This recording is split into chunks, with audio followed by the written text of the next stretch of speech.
여러분 안녕하십니까? 삶으로 열어가는 아름다운 신앙간증 프로그램 오직 주만이의 김현임입니다. 살던 집을 떠나서 이제 이사한 기억쯤 한두 번쯤은 다 갖고 계실 거예요.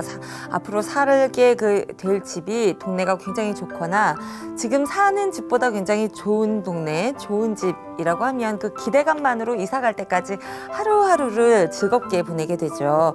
힘들게 짐 정리를 하고 또 오래된 가구들을 처분하면서도 기쁜 마음으로 그런 일들을 하게 됩니다. 천국을 준비하고 바라보는 우리의 삶이, 우리의 모습이 이렇지 않을까라고 생각을 해보게 되는데요. 하나님께서 준비해 주신 영원한 처소, 이 땅에 타워 필리스 이런데 전혀 비교 안 되는 그 아름다운 우리의 영원한 본향을 기대하면서 기쁨으로 살아가는 사람들을 만나보는 시간입니다. 삶으로 열어가는 아름다운 신앙간증 프로그램 오직 주만이, 오늘도 간증자 여러분이 여러분을 기다리고 계십니다. 그 전에 먼저 은혜롭게 이 공간을 함께 채워주고 계신 분들부터 소개해드리겠습니다. 춘천 한마음교회 성도님들 온 마음으로 모십니다. 어서 오십시오. 감사합니다. 네, 첫 번째 소개해드릴 이분은요, 한마디로 잘생긴 청년이라고 하네요. 네. 이분은 어려서부터 주변에서 외모에 대한 칭찬을 참 많이 들으셨대요. 어디만 가면, 아휴, 네 집 자식이 이렇게 잘생겼나. 여기만 가면, 아휴, 네 덕분에 이 자리가 환해진다. 이런 이야기를 많이 들어서, 은근히 좀 교만해졌다고 하는데요. 그렇게 겉보는 있는 것으로 세상을 판단했던 그런 형제라고 하는데 그런 생각의 틀이 완전히 바뀌는 사건이 있었다고 합니다. 춘천 한마음교회 잘생긴 한세현 형제님 박수로 모시겠습니다.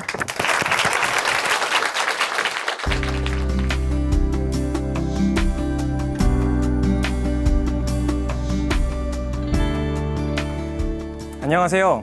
춘천 한마음교회 한세현입니다.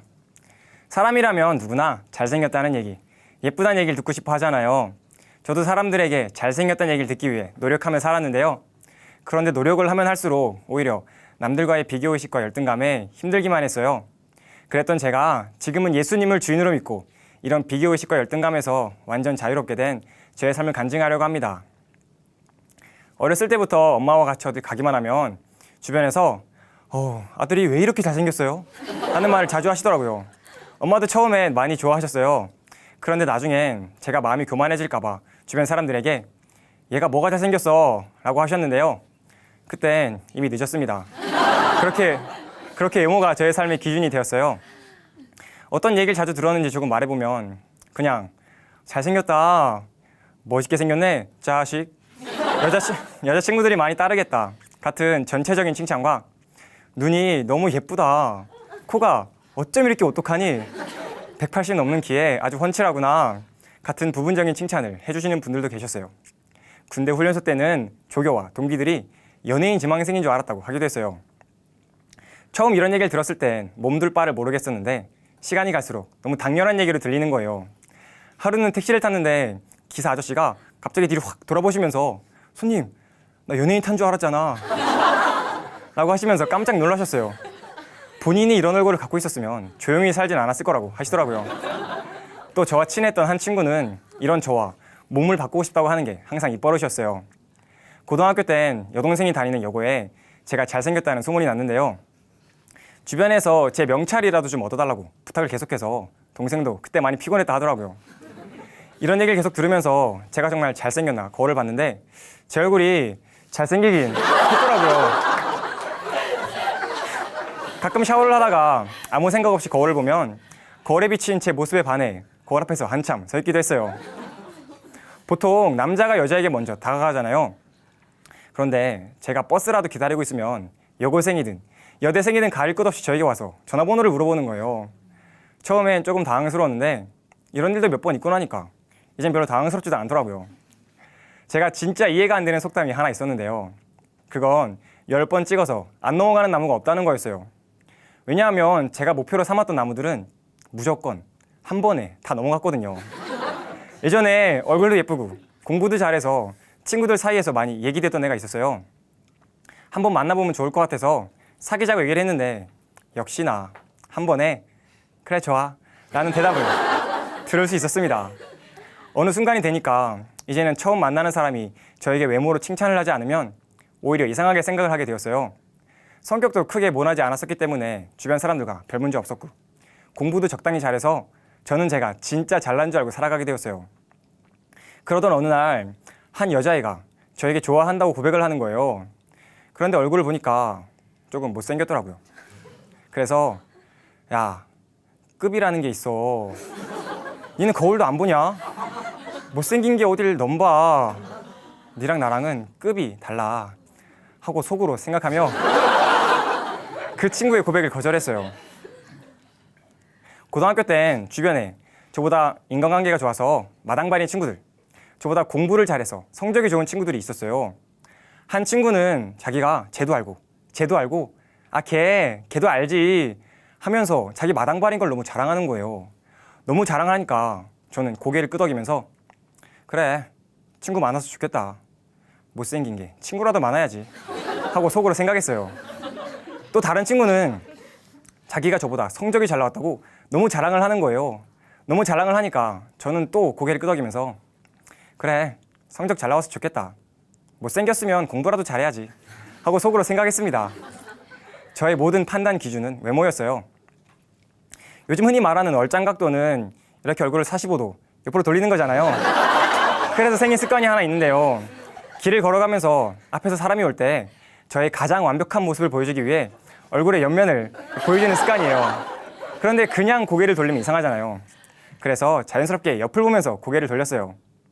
처음엔 길을 걸어가면서 앞에서 사람이 올 때만 고개를 돌렸는데 어느새 제 의지와 상관없이 계속 고개를 돌리며 주변을 두리번거리게 되었어요. 사람들과 얘기를 할 때도 공부를 할 때도 뭘 하든지 계속 고개가 돌아가니까 보는 사람들도 너 왜 그러냐 하더라고요. 고치려고 해도 잘 고쳐지지가 않았어요. 또 보통 잘생기고 예쁜 사람들을 보면 공부를 못하거나 성격이 안 좋을 거라고 생각하잖아요. 얼굴값을 한다는 말처럼요. 그런데 어느 순간부터 나도 외모만 번지르르 하지 제대로 하는 게 하나도 없지 않나 하는 생각이 드는 거예요. 사람들에게 세연이도 얼굴값 하네 하는 말을 들을 것 같아서 두려웠어요. 그래서 이런 말을 듣지 않기 위해 노력했는데요. 가장 먼저 성격이 좋아야겠더라고요. 이기적이지 않고 적당히 겸손해 보이면 얼굴도 잘생긴 게 성격도 좋네 하는 말을 들을 수 있을 것 같았어요. 그래서 속으로는 아니어도 겉으로는 말이나 행동을 조심해서 하려고 노력했고 제가 손해를 보는 한이 있어도 사람들이 싫어할 것 같은 말이나 행동은 하지 않으려고 했어요. 결국 잘생기고 착한 애라는 인정은 받을 수 있었어요. 그런데 이젠 아예 해야 할 말조차 잘 못하는 성격으로 변해가더라고요. 이 한마디를 듣기 위해 열심히 노력했는데 정작 듣고 나니까 잠깐 좋았어요. 이젠 운동도 잘 해야겠고 공부도 잘 해야겠는 거예요. 이렇게 살긴 싫은데 이렇게 안 하면 더 이상 사람들에게 인정을 받지 못할 것 같았어요. 사람들 사이에서 저를 인정받게 해주고 우월감을 느끼게 해주었던 외모가 저의 삶의 모든 것이었어요. 외모로 인정받는 것 같으면 제가 살아있는 것 같았고 외모로 인정받지 못하는 것 같으면 제가 살아있는 것 같지가 않았어요. 내가 제일 잘생겨야 했고 내가 항상 최고여야 했어요. 그러던 어느 날 한 친구가 다른 사람과 함께 있는 저에게 외모로 비교를 하는 거예요. 자기 생각엔 옆에 있는 그 사람이 저보다 더 잘생겨 보인다고요. 친구는 거의 농담 반, 진담 반으로 한 얘기였지만 저는 그 얘기를 들으면서 도대체 어떤 표정을 지어야 될지 모르겠더라고요. 웃을 수도 없었고 그렇다고 인상을 쓸 수도 없었어요. 사람들은 다 저를 쳐다보는 것 같았고 제 얼굴은 빨개지다 못해 터져버릴 것 같았어요. 저는 늘 그래왔듯이 외모로 인정을 받아야 했는데 더 이상 외모로 인정을 받을 수 없는 상황에 직면하니까 저의 삶이 뿌리채 흔들리는 것 같았어요. 그동안 은근히 외모로 자랑을 했는데 저보다 잘생긴 사람이 나타나면 사람들이 한세연이도 별거 아니네. 평소엔 지가 최고인 줄 알았겠지 하고 생각하는 것 같았고 그때 저를 쳐다보는 사람들의 눈빛은 마치 저를 칼로 찌르는 것 같았어요. 그런 사람들 앞에서 저의 존재 자체가 사라지는 것 같더라고요. 예전엔 외모 때문에 사람들 사이에 나가는 걸 좋아했는데 어느새 외모 때문에 사람 사이에 나가는 것이 점점 힘들어졌어요. 그렇게 시간이 지나 저는 수능을 보고 강원도 춘천에 있는 대학으로 가게 되었어요. 기숙사 신청을 못했었는데 아는 분이 대학교 근처에 교회에서 운영하는 기숙사가 있다는 것을 소개해 주셨고, 그렇게 저는 춘천 한마음교회에서 운영하는 대학생 기숙사에 들어가게 되었어요. 저는 남중 남고를 다니면서 대학 생활에 대한 기대감이 유독 더 있었어요. 또 주변에서 수료와 네모란 얘기를 종종 들었었는데 내가 남중 남고를 다니면서 꽃을 피우지 못했었구나. 그런데 이제 드디어 그 꽃이 만개하는 날이 왔구나 하고 생각했어요. 예전에 영화나 TV에 나오는 그런 재밌고 신나는 대학 생활이 눈앞에 펼쳐지고 제가 거기에서 주인공으로 즐기는 모습을 생각하며 기대감으로 부풀어 있었거든요. 그런데 교회에서 운영하는 기숙사에 살게 되면서 새벽 기도와 잦은 예배, 결정적으로 기숙사 내부 규칙이었던 연애 금지는 제가 그동안 꿈꿔왔던 핑크빛 캠퍼스 라이프를 흑빛으로 만들어버렸어요. 처음엔 교회 기숙사에 사는 게 정말 싫었어요.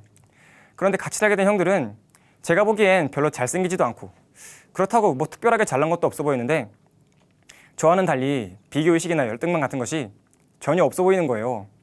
며칠 동안 지내면서 이 형들은 마치 다른 세상에서 온 것 같다는 생각이 들었고 이 형들을 진짜 변하게 했다는 복음이 진지하게 궁금해지기 시작했어요.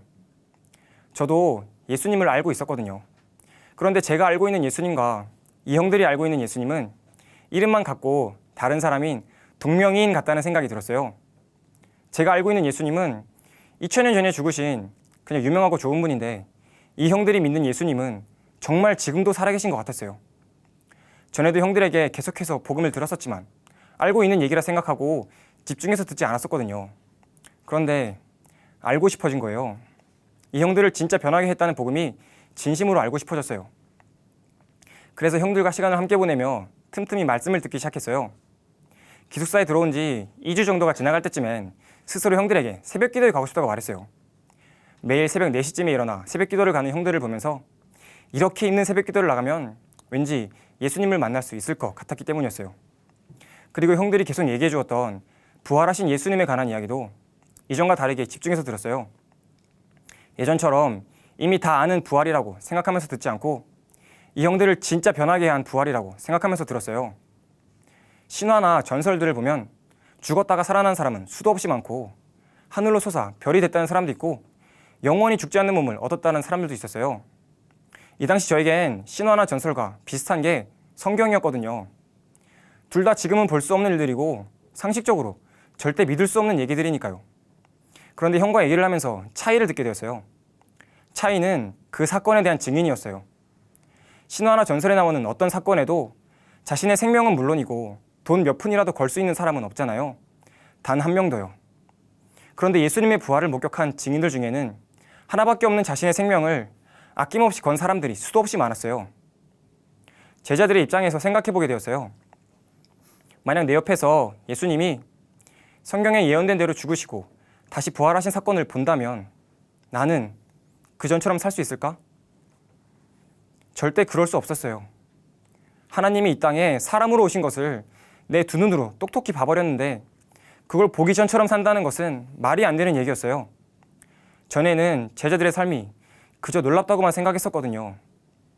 그런데 제자들의 삶은 진짜 예수님의 부활을 본 사람들의 삶이었어요. 진짜였어요. 평생 하나님이 없는 것처럼 살아왔는데 진짜 이 세상을 만드신 하나님이 계셨어요. 진짜 저를 만드신 하나님이 계셨어요. 살아계신 하나님 앞에 서니까 여전히 예수님을 믿지 않고 있는 저의 모습이 보이는 거예요. 함께 하고 싶으셔서 저를 만드시고 기뻐하시고 좋아하셨는데 저는 제가 사람들에게 인정받아야 했어요. 제가 최고여야 했어요. 하나님이 계셔야 하는 그 자리까지 제가 차지해야 했어요. 저는 저를 만드시고 기뻐하시는 하나님 앞에서 나는 내 거예요. 나의 주인은 나예요. 하고 말하며 스스로 하나님을 떠났어요. 그렇게 하나님을 버리고 떠난 저였는데 하나님께서는 그럼에도 불구하고 저를 사랑하셔서 예수님을 내어주시면서까지 다시 돌아올 수 있는 길을 열어주셨어요. 그런데도 여전히 나는 내 거라고 나의 주인은 나라고 하면서 예수님을 믿지 않았던 저는 지옥도 아까운 자였어요. 전능자의 사랑을, 마음을 있는 대로 무시하고 있었어요. 이대로 죽어서 지옥으로 떨어져도 아무 할 말이 없었는데 예수님께서는 로마서 말씀을 통해 저에게 이렇게 말씀하시는 거예요. 세연아, 나는 네가 죄인이었을 때부터 이미 너를 사랑했다. 네가 나를 부인하며 살 때 그때도 너를 사랑했고, 네가 내 앞에서 세상과 간음하며 살 때 그때도 너를 사랑했어. 정말 너를 사랑해서 죽을 수 있었고, 정말 너를 사랑해서 다시 부활했어. 이제는 너의 마음에 들어가고 싶구나. 저는 저의 온 마음을 다해서 예수님을 믿지 않았던 죄를 하나님께 회개하고 예수님을 저의 마음의 주인으로 모셨습니다. 예수님을 주인으로 영접하고 나니까 그동안 사람들의 말 한마디에 그렇게 힘들게 살았던 것이 너무 한심하게 보이는 거예요. 외모의 노예가 되어 주변의 평가에 목숨 걸며 그렇게 힘들게 살 수밖에 없었던 이유는 제가 주인 되어서 예수님을 믿지 않았기 때문이었어요. 이제는 저를 사랑하시는 저의 주인이신 예수님 앞에서 이 세상에서의 기준과 가치관은 더 이상 저와는 상관이 없는 것이 되었습니다. 예수님이 제 마음에 계시니까 이제는 제 안에 계시는 분의 생각이 저의 생각이 되었고, 제 안에 계시는 분의 말씀이 저의 삶의 기준이 되었어요. 요즘도 주변엔 저보다 잘생긴 사람들이 있어요. 하지만 이제는 저보다 잘생긴 사람들과 함께 있어도 더 이상 힘들어하지 않아요. 사람들이 아니라 예수님께 인정받고 사랑받고 싶어졌거든요. 하루는 친구와 함께 길을 가는데 친구가 와, 저 사람 진짜 잘생겼다 라고 하는 거예요. 제가 아니라 다른 사람 한대요. 예전 같았으면 그 사람과 저를 비교하며 그 사람이 나보다 뭐가 낫고 하면서 정신이 없었을 텐데, 이제는 있는 그대로 와, 진짜 잘생겼네 하면서 친구와 같은 마음으로 감탄할 수 있게 되었어요. 그리고 요즘에도 시험을 보면 성적이 잘 나왔다고 자랑하는 친구들이 있어요. 예전 같았으면 속으로라도 무시를 해줘야 마음이 시원했을 텐데 이제는 그냥 부럽습니다. 다음부턴 공부를 좀 더 열심히 해야겠다 하는 생각만 들어요. 그리고 예수님께서 복음을 전할 때 가장 기뻐하신다는 것을 알게 되면서 복음을 너무 전하고 싶어졌어요.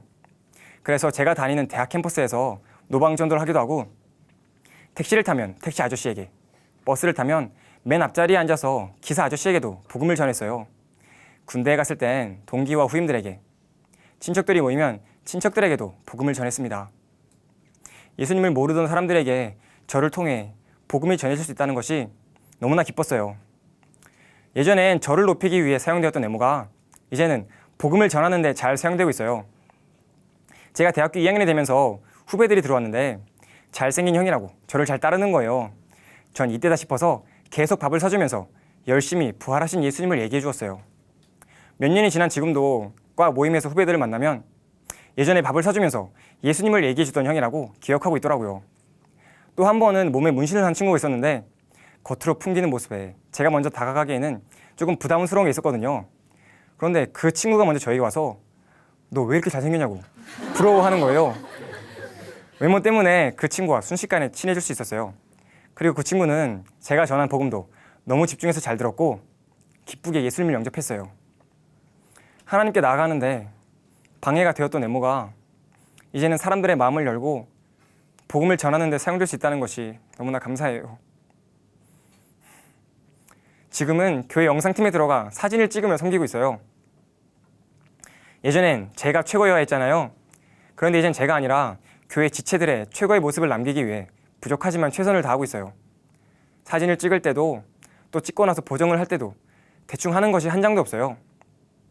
저만 알던 제가 어느새 제가 아닌 교회 지체들의 최고의 모습을 위해 밤까지 셀 수 있는 사람으로 바뀌었는지 정말 놀랍기만 해요. 제가 중고등학교 시절엔 꽃을 피우지 못했었는데 대학에 오면서 드디어 꽃이 피겠구나 하고 생각했잖아요. 진짜 꽃을 피운 거예요. 부활하신 예수님을 주인으로 믿으면서 제 인생이 가장 눈부시고 아름답게 꽃이 피었습니다. 예전엔 사람들에게 인정받지 못했을 때 마음이 많이 힘들었어요. 그런데 이젠 저의 존재 자체에 너무나 감사드려요. 잠깐인 이 세상에서의 인정이 아니라 이젠 저를 생명 걸고 사랑하시는 예수님께 인정받고 사랑받고 싶어졌어요. 지금은 예수님 안에서 진짜 기쁘고 자유로운 삶을 살고 있어요. 저를 이렇게 변화시켜 주신 하나님께 모든 영광을 올려드립니다. 예수님 사랑합니다. 감사합니다.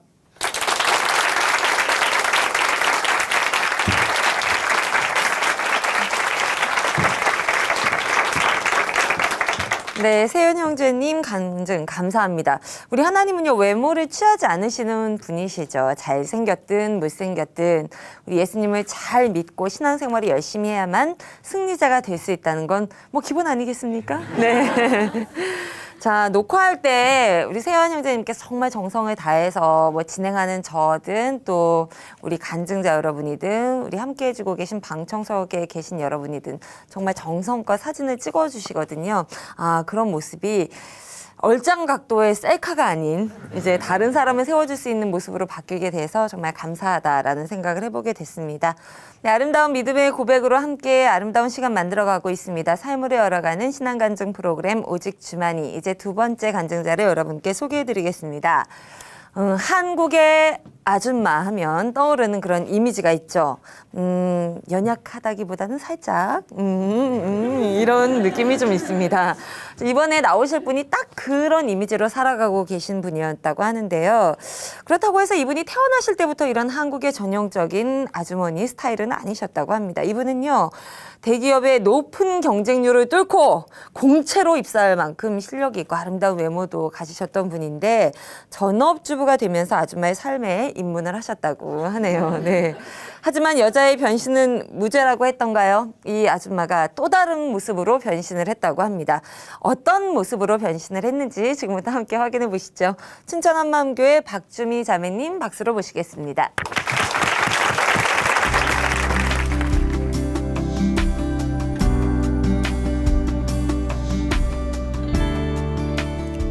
안녕하세요. 춘천 한마음교회 박주미입니다. 저는 사람들이 눈살을 찌푸리는 깍쟁이 아줌마였는데요.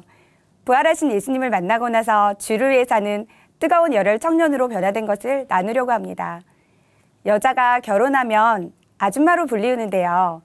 저는 결혼하기 전부터 친구들에게 아줌마라는 별명으로 불렸어요. 시집도 안 갔지만 부단히 아줌마스러운 끼가 다분했거든요. 대한민국 아줌마 하면 힘세고 억척스럽고 용감하면서 뻔뻔함이 떠오르는데요. 제가 딱 그 대표 케이스였어요.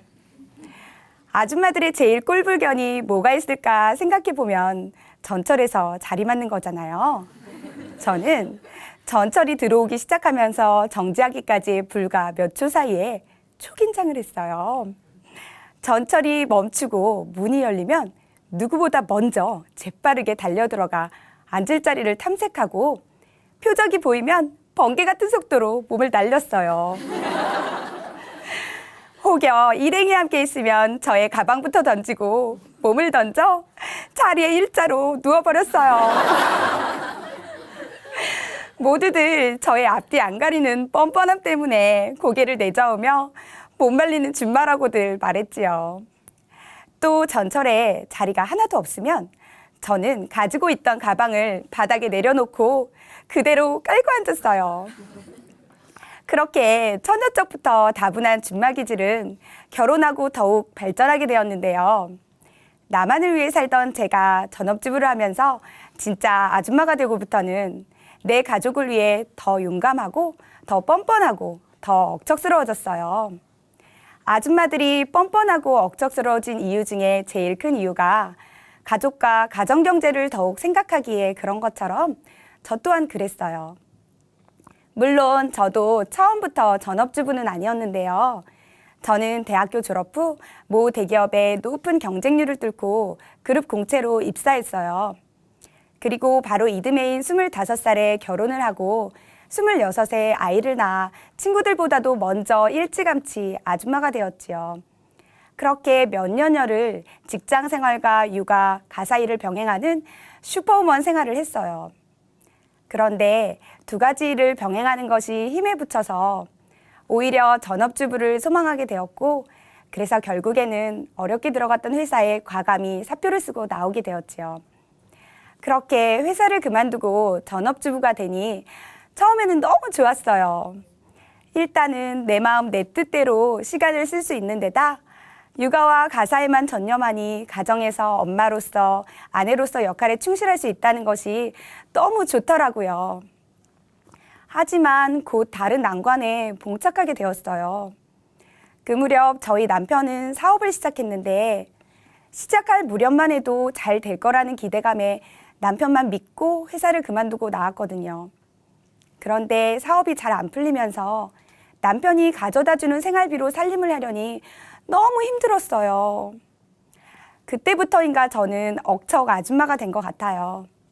남편이 가져다주는 생활비를 쪼개고 쪼개서 예산을 세우고 그에 따라 가정경제를 운용하자니 허리띠를 졸라매고 또 졸라매게 되었어요. 매일 가계부를 쓰며 꼼꼼히 지출을 기록하고 체크하는 것은 물론이고 어쩔 수 없이 들어가는 지출도 항목별로 점검, 또 점검하며 불필요한 지출을 막으려고 부단히 노력했어요. 수입은 늘 쥐꼬리만 하니 수입이 늘지 않는 한 지출을 줄일 수밖에 없다고 생각했지요. 또 아이가 생기니 아이를 위해서 필요한 것들이 어찌나 많아지는지 저는 더 이상 저를 위해 쓸 돈이 없었을 뿐더러 쓸 수가 없게 되더라고요. 옷은 거의 사지 않게 되었고요.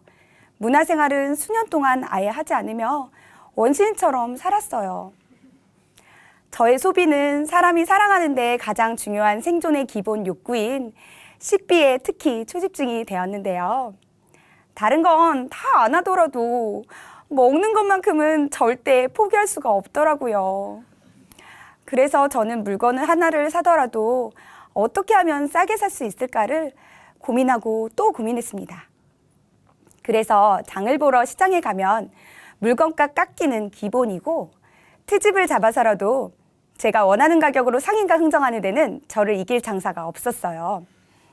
한 번은 딸기가 제철이라 딸기가 먹고 싶은데 너무 비싼 거예요. 그래서 진열된 제품 중에 제일 무르고 상태 안 좋은 것 하나를 딱 골라내서 직원을 호출하곤 사람들 들으라는 듯이 큰 목소리로 떠들었어요. 아저씨, 이거 상태가 너무 안 좋네요. 이거 딸기잼이나 해야지. 그냥은 못 먹겠네. 직원이 다가오면 슬그머니 목소리를 다운시켜 너스레를 떨며 말했어요. 이것 좀 싸게 줘요. 딸기잼이나 해먹게. 그러면 직원이 주위를 둘러보며 급 당황해했고 얼른 다운된 가격으로 바코드를 붙여주었어요. 물론 딸기잼은 안 해먹었어요. 좀 물렀어도 딸기는 딸기잖아요.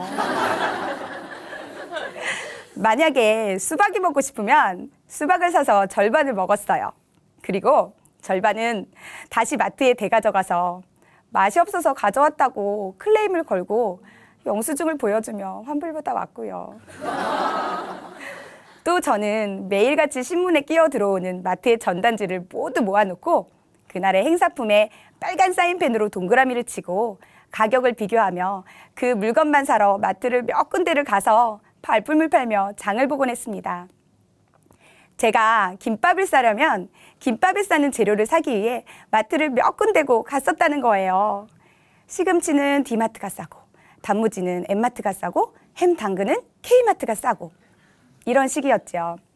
집에서 좀 멀다 싶어도 마다하지 않고 시간과 몸을 아끼지 않고 꼭 사러 갔습니다. 그렇게 물건을 사서 집으로 돌아오며 저는 무척 뿌듯하고 감격스러웠습니다. 물론 시간이 많이 걸리는 것이 단점이었지만 전업주부였던 저는 그 정도쯤이야 돈을 아끼기 위해 충분히 감수할 수 있었지요. 오늘도 내가 물건을 싸게 사서 가정경제에 큰 이바지를 했구나 생각하며 스스로를 무척 자랑스럽게 여겼지요. 그런데 그렇게 당당했던 제 모습이 조금씩 위축되고 쪼그라들기 시작했어요. 저는 그렇게 열심히 살았는데 제가 아무리 용쓰고 애써도 뛰어봤자 벼룩이라고 가게에 보탬이 되는 것이 큰 티가 나지 않더라고요. 남편의 사업이 점점 어려워지면서 저희 가족은 급기야 마이너스 경제로 들어가게 되더라고요. 밑 빠진 독에 물 붓기 격으로 저희 가정은 오히려 계속 어려워졌고 아줌마가 되어버린 제 자신이 무능한 것 같아 낙심과 좌절로 우울해져 가고 있었어요. 저는 애써 그런 생각들을 떨쳐보기 위해 사람들을 만나면 좋아질까 싶어 비슷한 처지의 동네 엄마들을 만나 시간을 보내며 함께 수다도 떨고 살림의 지혜나 육아 정보 등을 공유하거나 취미생활도 해보았어요. 하지만 어떤 것을 해도 제 마음속 깊은 곳의 공허함은 채워지지 않았어요. 그렇게 1년 정도 시간이 흘러 저는 둘째 아이를 출산하게 되었고 아이가 둘이 되면서 저희 가족은 춘천에 사는 형님 댁에 가게 되었어요. 그리고 가족과 함께 식사를 하고 남편과 한마음교회 예배를 가게 되었는데요. 교회에 발을 내디디면서 저는 그곳에서 만난 형제 자매들의 얼굴을 보고 깜짝 놀랐어요. 정말 무언가 달라 보이는 그들의 얼굴을 보면서 저는 호기심 반, 약간의 설레임 반으로 예배당에 들어갔지요. 그 당시 예배당은 소 축사를 개조한 곳이었는데요. 슬레이트 지붕을 얹은 일자 모양의 긴 예배당의 모습도 인상적이었지만 맨 앞에 일렬로 쭉 서서 자유롭게 찬양을 하는 청년들의 모습과 온 성도가 다 함께 부르는 찬양 소리는 정말 충격이었어요. 다소 투박하고 세련되지 않았지만 무언가 놀라운 힘과 형용할 수 없는 기쁨이 임하며 엄청난 은혜가 큰 파도같이 밀려왔어요. 이상하게 저도 모르게 눈물이 막 흘러나오는데 주체할 수가 없었어요. 그렇게 찬양이 끝나고 설교가 시작되자 목사님께서는 칠판에 우리가 살고 있는 세상, 천국, 지옥의 동그라미 3개의 그림을 그리시고 말씀하셨어요. 하나님을 알 수도 만날 수도 없는 우리를 위해 보이지 않는 하나님이 직접 이 땅에 사람의 몸을 입고 오셨다고. 그분의 이름은 예수이고 예수님이 십자가에서 죽으시고 부활하셔서 우리의 주인이 되어주셨다고 하셨어요. 저는 이 모든 말씀을 듣고 깜짝 놀랐어요. 예수님이 하나님이라고? 부활하신 이분이 우리의 주인이라고? 태어나서 이런 말씀은 처음 들어보았거든요. 저는 더 자세히 알고 싶은 마음이 강하게 들었어요. 그래서 예배가 끝나고 형님이 주신 부활책자를 보게 되었는데요. 그렇게 부활책자를 처음부터 한 장 한 장 정독을 하며 읽어 내려가던 중이었어요. 책자에는 증거라는 말이 있었는데요. 하나님이 모든 사람에게 주신 믿을 만한 증거가 부활이라는 거예요. 곧 뒤이어 계속 부활이라는 말이 거듭 나오더니 예수님의 제자들이 전한 것도 바로 부활이라는 구절을 보게 되었어요. 또 제자들은 바로 부활을 전하다가 고난을 당했고 순교했던 구절을 보았을 때 저 또한 잠시 고민해 보게 되었어요. 사람이 확실하지 않은 것을 위해 고난당하고 심지어 죽기까지 할 수 있을까? 그것도 3년이나 예수님을 따랐다가 예수님이 십자가에서 죽으실 때 모두 도망갔던 죽음 앞에 두려워 떨던 사람이었는데, 그래서 12 제자들의 순교에 대해 인터넷을 검색해 보았는데요. 제자들은 모두 복음을 전하다가 끔찍하게 죽었더라고요. 그들이 죽음을 더 이상 두려워하지 않은 것은 분명 죽음 이후의 영원한 세계를 확신했기 때문이라는 건데, 제자들은 정말 예수님의 부활을 보았구나. 증인은 보고 들은 것을 말하는 사람이지. 그래서 자신들을 부활의 증인이라고 한 거네. 저는 이렇게 성경과 부활이 역사적 사실임을 확증하게 되었어요. 그리고 고린도전서 15장 말씀을 읽게 되었는데요.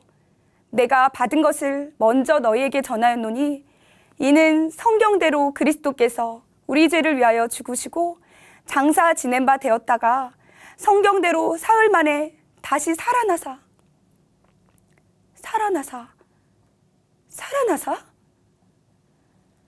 순간 제 마음속에 살아나사가 메아리치며 제 눈과 마음이 그대로 멈추었어요. 살아났다는 것은 이분이 살아계시다는 거야. 그럼 하나님이 2000년이 지난 지금도 살아계신다는 거네. 그럼 하나님이 맞네. 정말 이 부활은 2000년 전 예수님이 죽고 살아났다, 다시 또 죽은 사건이 아니었어요. 부활은 예수님이 창조주 하나님이실 뿐 아니라 이분이 살아계시다는 결정적인 증거였어요. 이 세상 어느 누구도 절대 따라할 수 없는 표적, 그것은 바로 부활이었어요. 영이신 하나님이 보지 못하면 믿지 못하는 우리를 위해, 이 부활이라는 확실한 증거로 우리를 믿게 하시기 위해 성경대로 예언대로 이 땅에 보이는 육체로 오셨구나. 그리고 내가 주인 되어 산 우리의 모든 죄를 위해 말도 못할 모욕과 수치와 고난을 당하시고 십자가에서 죽으시고 3일 만에 부활하신 거구나. 그럼에도 불구하고 내가 이분을 믿지 않았는데,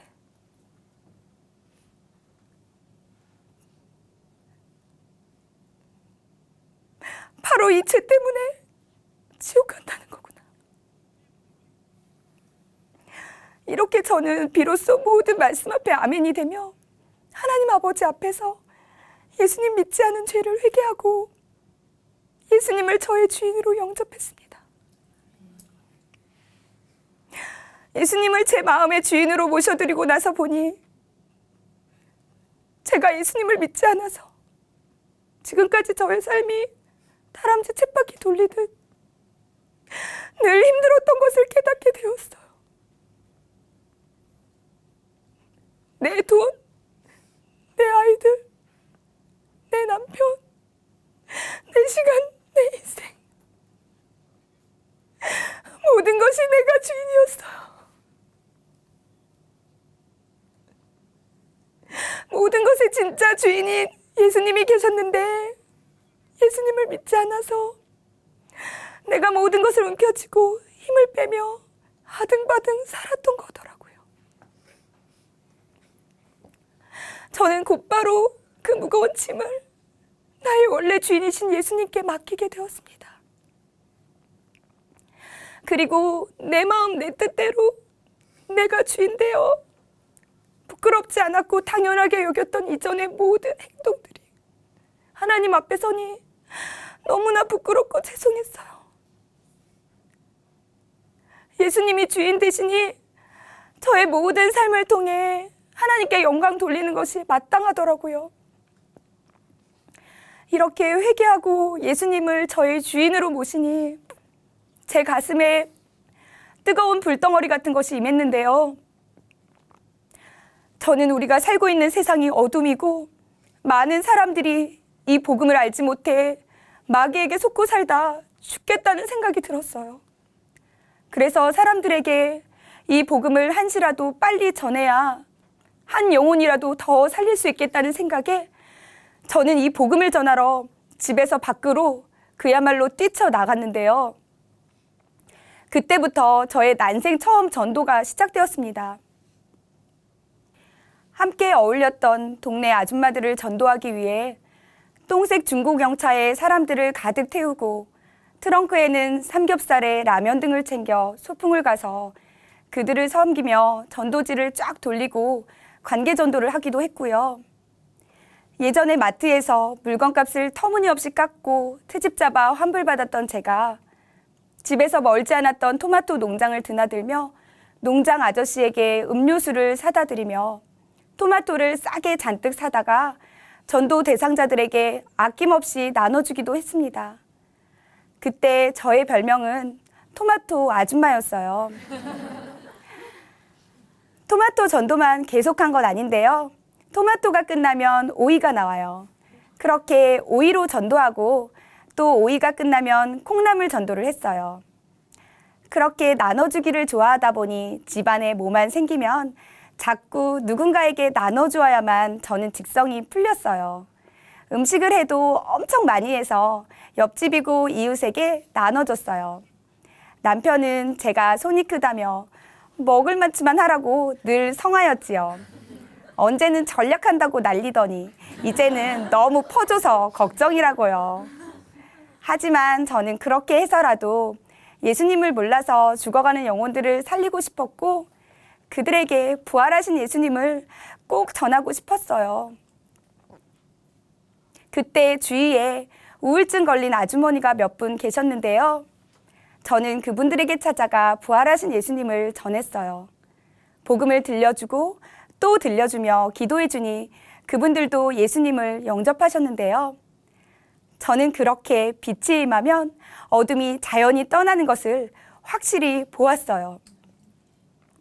또 그 뒤로 하나님께서는 다문화 가정의 베트남 여성을 만나기도 하셨는데요. 고향을 떠나 먼 타국에서 말과 문화가 다른 한국에 와서 힘들게 사는 자매에게 한국말로 복음을 전하게 하시더라고요. 저는 베트남 말을 할 줄 몰라도 그 자매가 한국말을 할 줄 아니 복음 전하는 것은 너무 쉬웠는데요. 그 자매와 소통하기 위해 저희 집에 초대해서 자매에게 한국의 음식을 전수해 주기도 했어요. 배추 겉절이도 함께 담그고 돈가스도 만들어 함께 먹으며 요리를 가르쳐 주기도 했는데요. 그 자매는 결국 마음이 열려 복음을 듣고 예수님을 주인으로 영접하였어요.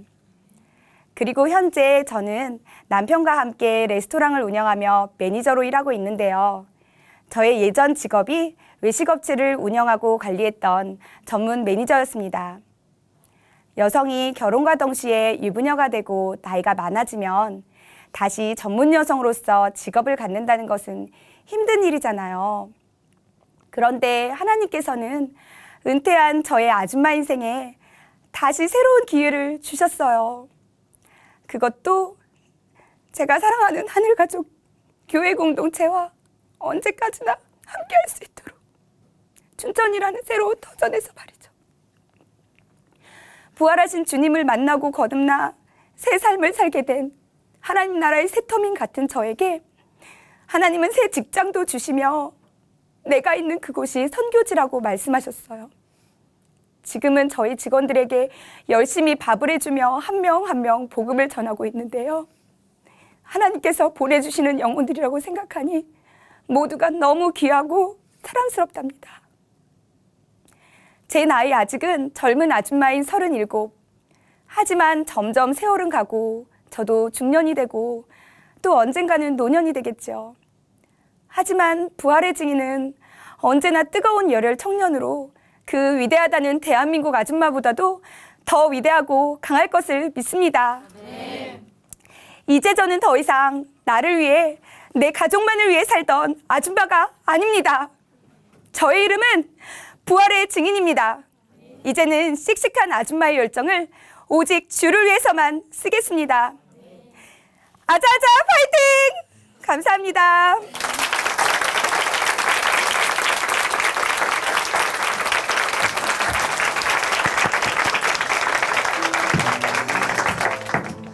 짠순이 아줌마, 내 가족, 나밖에 몰랐던 그런 억척스러운 아줌마에서 이제는 나눠주고 퍼주기 좋아하는 손 큰 아줌마 전도사가 되셨네요.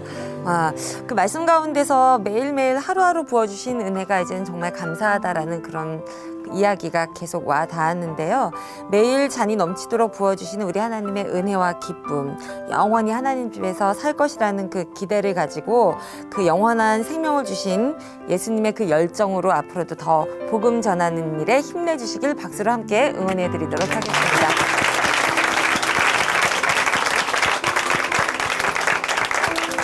네, 오늘도 은혜 많이 받으셨습니까? 네. 삶으로 열어가는 아름다운 신앙간증 프로그램 오직 주만이 이제 여기서 마무리할 시간이 됐습니다. 자, 오늘도 찬양으로 함께 마무리해 볼까 하는데요. 찬양해 주실 분은 김요한 목사님이시고요. 제목은 웰컴 어게인 1866입니다. 자, 오늘도 성령님의 인도하심 가운데서 은혜 가득한 하루 보내시기 바랍니다. 고맙습니다.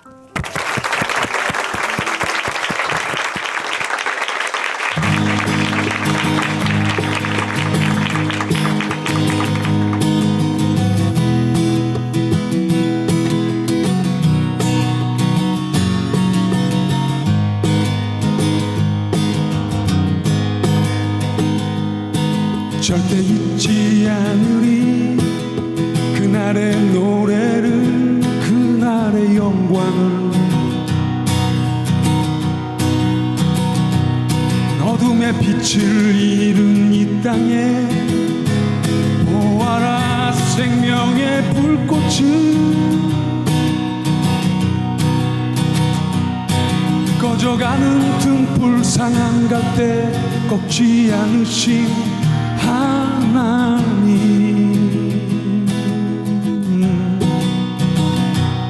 이 땅에 주의 얼굴 비춰주시